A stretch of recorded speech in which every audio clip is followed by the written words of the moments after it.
TNT Urdu voice میں خوش آمدید۔ آئیں آج کی کہانی سنتے ہیں۔ میرے شوہر اپنی نئی عمر میں خاصے رنگین مزاج رہے ہیں۔ ان کی پیدائش کے بعد 12 سال تک کوئی اور بچہ نہ ہوا تھا، اسی وجہ سے والدین کی توجہ کا مرکز بنے رہے۔ 12 سال بعد جب اوپر تلے 5 بچے اور ہو گئے تو ان کی قدر کم ہو گئی اور یہی غیر توجہی ان کے بگڑ جانے کا سبب بن گئی۔ جب میری شادی ان سے ہوئی تو میری عمر 15-16 سال کی تھی اور ان کی 18-19 سے زیادہ نہ تھی۔ شادی سے پہلے ان کے متعلق ہمارے ہاں کسی کو کچھ پتہ نہ تھا کہ کیسے آدمی ہیں۔ میرے سسرال والے ذرا چالاک تھے، جھٹ منگنی پٹ بیاہ والا معاملہ کر کے اپنے فرض سے سبق دوش ہو گئے، اور میں یہاں شادی کی پہلی ہی رات 4 بجے تک اپنے شوہر کا انتظار کرتی رہی۔ اس رات کے بعد دیر سے آنا ان کا معمول بن گیا۔ مجھ سے وہ یہ بہانے بناتے کہ میری ڈیوٹی رات کی ہوتی ہے، اس لیے جلدی نہیں آ سکتا۔ ساس نے جان بوجھ کر بیٹے کی حرکتوں پر پردہ ڈالا ہوا تھا۔ وہ کبھی منہ سے نہ پھوٹی کہ صاحبزادے روز کہاں جاتے ہیں۔ پہلے تو میں ان کی باتوں پر یقین کرتی رہی، پھر مجھے قدرے شبہ ہونے لگا، کیونکہ میری ایک سہیلی نے بتایا کہ رات دیر سے وہی شور لوٹتے ہیں جو بازاری عورتوں کے چکر میں گرفتار ہو جائیں۔ وہ تو میرے لیے دن بھر بھی غائب رہتے تھے اور رات بھی آنکھوں میں کٹتی تھی۔ جب واپس آتے تو ایسی میٹھی میٹھی باتیں بناتے کہ میں بہل جاتی۔ ایک رات میرے سسر اپنی زمینوں پر گاؤں چلے گئے۔ شام کو خلاف توقع میرے شوہر بھی آ گئے۔ میں نے انہیں بتایا کہ ابا جی گاؤں گئے ہیں۔ یہ سن کر وہ پھول کی طرح کھل گئے، جلدی لباس بدلا اور مجھے کہنے لگے، رضیہ تم آج میرا انتظار نہ کرنا، ایک دوست کی شادی پر جا رہا ہوں، رات شاید وہیں رہوں گا، کمرہ بند کر کے آرام سے سو جانا، باہر سردی میں کھڑے ہو کر انتظار کرو گی تو بیمار پڑ جاؤ گی، خواہ مصیبت ہو جائے گی۔ یہ بات انہوں نے اتنے پیار سے کہی کہ میرے سارے شکوے دھل گئے۔ میاں جی بن سنور کر گھر سے رخصت ہو گئے۔ ساس اماں نے پوچھا تو میں نے بتایا کہ آج رات وہ گھر نہیں آئیں گے، وہ شاید اسی بات کی عادی تھی، منہ میں بڑبڑا کر چپ ہو رہی۔ رات 10 بجے تک تو میں جاگتی رہی، پھر کمرہ اندر سے بند کر کے آرام سے سو گئی۔ رات 1 بجے کے قریب اچانک میری آنکھ کھل گئی۔ لیمپ جلا چھوڑ کر سو گئی تھی، اس لیے میری آنکھ روشنی کی وجہ سے کھل گئی تھی۔ مجھے پیاس لگ رہی تھی، اتفاق سے کمرے میں سرائی رکھنا بھول گئی تھی۔ ناچار شال لپیٹ کر باہر پانی پینے آ گئی۔ میں بہت آہستہ چلتی ہوئی سین میں آئی، مبادا کہیں ساس اماں کی آنکھ نہ کھل جائے۔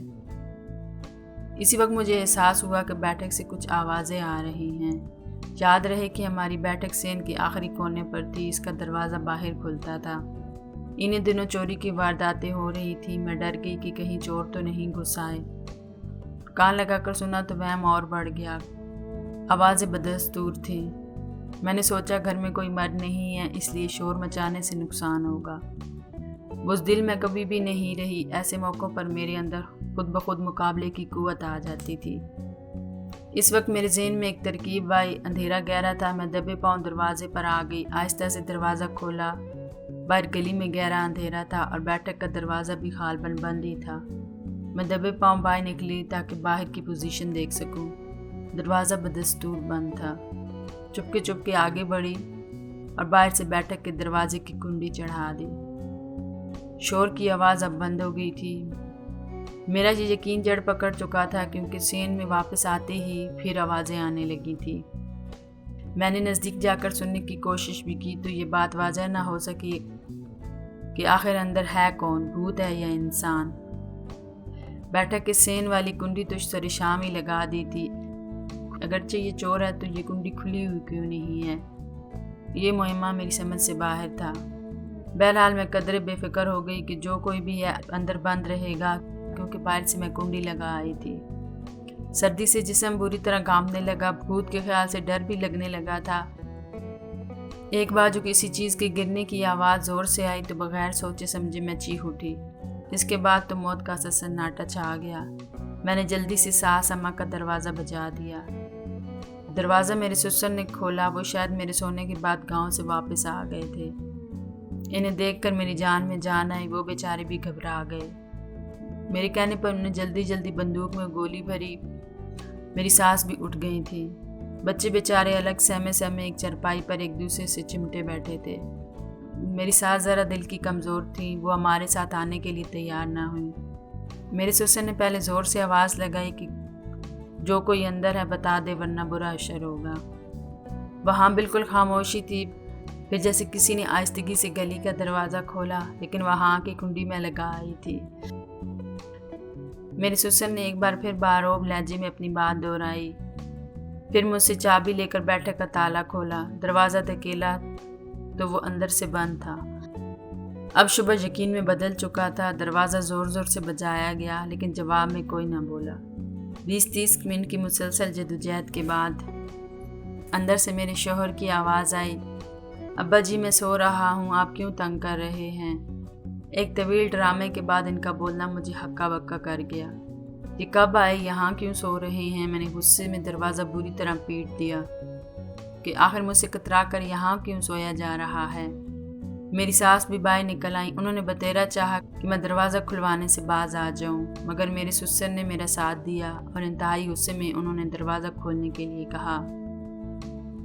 مختصر یہ کہ صبح 4 بجے کے قریب کوئی اور راہ فرار نہ پا کر انہوں نے دروازہ کھول دیا۔ اب یہاں مجھے یہ بتاتے ہوئے بھی شرم آ رہی ہے کہ میرے شوہر اندر اکیلے نہ تھے، ایک محترمہ ان کے ساتھ تشریف فرما تھی، اور شاید شادی سے پہلے یہ ان کا معمول رہا تھا کہ ابا میاں کے باہر جانے پر اپنے دوستوں کو بیٹھک میں لے آتے تھے۔ ان کی اماں جان بوجھ کر اس حرکت پر خاموش رہتی تھی، جس کی وجہ سے ان کی حوصلہ افزائی اتنی ہوئی کہ میری موجودگی میں بھی یہ ڈرامہ کھیلنے کی پہلی کوشش کر ڈالی۔ میرے سسر نے اس کماش عورت کا کیا حشر کیا اور میرے شوہر نے کس طرح مجھ سے معافی مانگی، یہ خاصی دلچسپ باتیں ہیں۔ لیکن ایک بات ضرور ہے کہ اس حادثہ کے بعد ان فضول ڈراموں کا خاتمہ ہو گیا۔